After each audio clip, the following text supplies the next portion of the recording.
Good morning. Today is the day after Labor Day, September 2nd.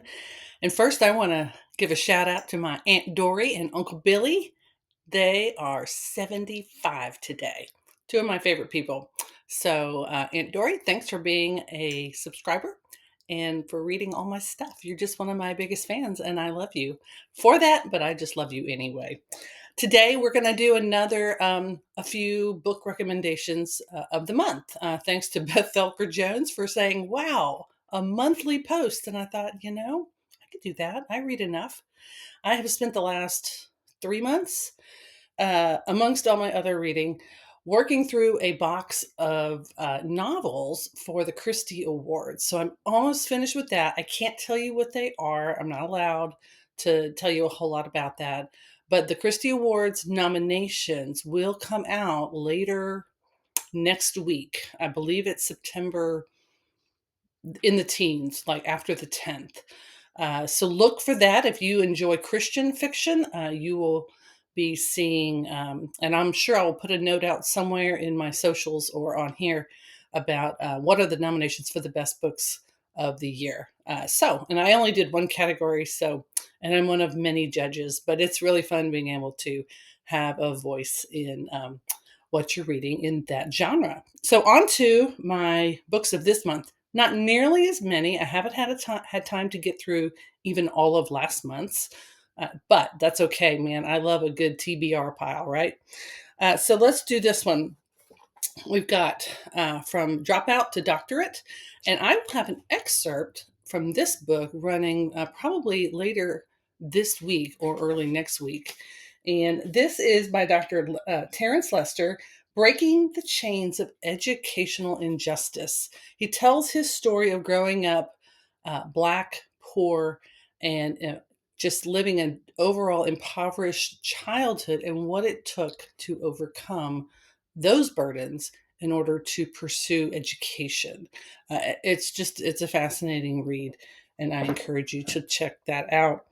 And again, don't miss the excerpt coming up. Uh, you've also seen me talk about this book, Jesus Was, and I've already kind of read this one, but I will be looking back through it again because each chapter you can take one at a time and just meditate on it. If you need something to help you get to know the person of Jesus when he was here on earth, what do the Gospels tell us about him? What is his teaching, the way he treats people? Some of the chapter titles are a little provocative. We've got Jesus was a listener. Jesus was nonviolent, and that's actually the phrase that got the whole book started. So go read my post from last week about the origin story of this one. Jesus was dependent. Jesus was not white. Jesus was a winemaker. Jesus was kind, humble, gentle, subversive. I think that might be my favorite. Anyway, so if you want to see where these contributors are going with their descriptions of Jesus as he was during his earthly ministry, this one's just, it's readable, it's fascinating. It gives you kind of just a coming at Jesus from a different angle. It doesn't have all the high, big sounding words. Now, this one might. So, why the gospel? This is another one from Matthew Bates. I've really enjoyed his teaching on what is faith and what trusting in Jesus. There's more to it than just acknowledging that Jesus is God. Like, there's a whole lot more to it. And anyway, this one is written for the lay person, so it's not going to be at the academic level. Anybody can pick this one up, and he really comes at what is the gospel. The gospel is more than what we call justification. The gospel is the coming of Jesus. Like, that is the good news. So living the good news of King Jesus with purpose. That's his subtitle. So once again, why the gospel?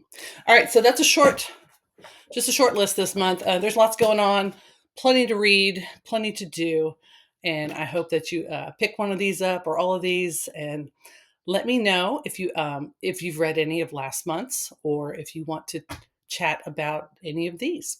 Y'all have a great day.